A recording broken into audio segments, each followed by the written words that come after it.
Olá, galerinha do terceirão, bem-vindos a mais um período, né? Mais um semestre.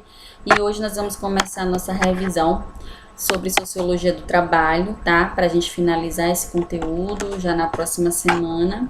E aí eu gostaria de revisar com vocês o que é trabalho, né? O trabalho ele tem vários sentidos, né? Mas nós temos um conceito aí chave, né? Que já histórico, né? Primeiramente, de onde se originou, que vem do termo tripalium, que tripalium significava um termo utilizado, né, e que era empregado para se referir a um instrumento, né, de 3 estacas, em que era utilizado como mais ou menos um chicotezinho, né, como nós conhecemos, para castigar os escravos, as pessoas que pegavam ali no pesado, trabalhavam duro mesmo, suavam, que exerciam força física do trabalho. Então, por muito tempo, o trabalho ele tinha um sentido negativo da coisa, né? Então, não se via o trabalho físico como algo digno, mas algo mesmo que era destinado a só ao trabalho escravo, a quem era considerado inferior na sociedade, enquanto que as pessoas que eram consideradas da alta sociedade já exercia um trabalho mais ali laborativo, mais no sentido de um trabalho menos penoso, mais intelectual. Então, desde os seus primórdios da nossa história das civilizações, das primeiras civilizações, nós tínhamos essa distinção muito grande do que era um trabalho físico e o trabalho intelectual. Então, nós temos... falamos também dos modos de produção, né? O que é um modo de produção de uma sociedade? É como a sociedade produz. Então, eu tenho vários modos de produção e o modo de produção que vai determinar o tipo de sociedade que eu tenho. Exemplo, a nossa sociedade brasileira, ela tem como base o modo de produção capitalista, logo, é baseado nas grandes indústrias, tá?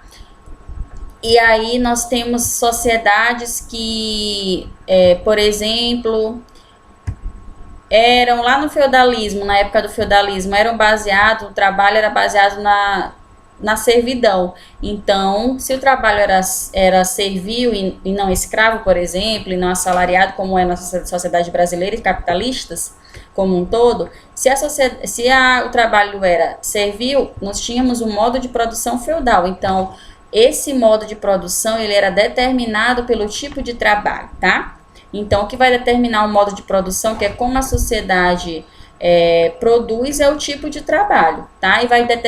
E esse modo de produção determina um tipo de sociedade. Modo de produção feudal, sociedade feudal. Modo de produção escravista, sociedade escravista, tá? Inclusive, nós tivemos esse tipo de sociedade escravista no Brasil, né? No período colonial, tá? Até o período dos impérios nós tínhamos escravos ainda. Então, atentem para essa questão.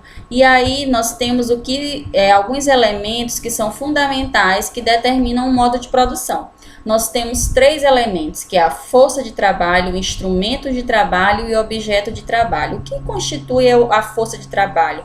A força de trabalho é justamente a força física e mental, certo?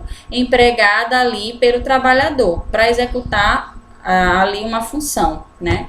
E aí nós temos os instrumentos, que é o que o trabalhador precisa para produzir. Ninguém vai fazer um computador sem ferramentas, por exemplo. Ninguém vai estudar ali ou escrever, melhor dizendo, produzir um texto sem uma ferramenta que é o computador, sem uma caneta, etc. Então, o objeto de trabalho já é a matéria-prima que o trabalhador usa para a produção, para formar um objeto, certo? Formar um objeto ali pronto. E aí nós trabalhamos alguns conceitos de trabalho na visão de alguns autores, como Emile Durkheim, né? Então, nós temos, por exemplo, que para Durkheim, a partir da divisão social do trabalho, ele vai dizer o seguinte, que a sociedade ela possui essa divisão social do trabalho e ele vai caracterizar essa divisão em 2 tipos. A solidariedade mecânica e a orgânica, certo? E o que significa solidariedade mecânica? Corresponde às sociedades tradicionais pré-capitalistas, onde os indivíduos eles se parecem mais culturalmente, partilham mais de crenças, eles têm uma coesão e harmonia social muito grande. Exemplo, as quebradeiras de coco no Maranhão, né? que ainda existem, elas trabalham muito em comunidade ali, em coesão, toda, o que uma faz, a outra também faz, não existe uma especialização das funções, todo mundo faz a mesma coisa, né? Todo mundo tem que saber tudo, então ali não existe uma divisão muito grande do trabalho. Já nas sociedades capitalistas e modernas, como chamamos, urbanas, modernas, nós temos um outro tipo de solidariedade que ele chamou de orgânica, tá? Que é própria da sociedade capitalista, certo? E essa solidariedade, ela supõe uma complexidade muito maior, em que os indivíduos, eles são diferentes, o trabalho na sociedade capitalista, que é caracterizada por uma solidariedade orgânica, como dizia Durkheim, esse tipo de trabalho ele vai ser mais especializado, mais dividido ali por funções. Numa empresa hoje, cada um vai realizar uma função ali específica, né? Não existe uma coesão ali muito grande entre os indivíduos, ali é uma coisa muito formal, não é muito familiar, por exemplo, como costuma ser nas comunidades, ou de parentesco, relação de parentesco, certo? E aí nós temos outro autor que nós já falamos nas lives, né, que é o conceito de trabalho para Max Weber. Max Weber foi um autor contemporâneo da sociologia, em que ele analisava o seguinte, ele partia de uma perspectiva diferente da de Durkheim, e para Weber não há algo geral e comum a todas as sociedades. Cada sociedade obedece a situações históricas exclusivas.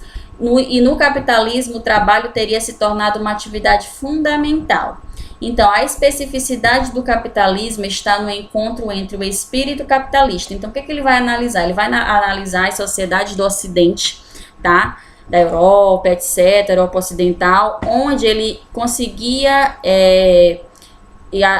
enxergar que existia um espírito capitalista que surgiu em determinado grupo de pessoas na sociedade daquele período.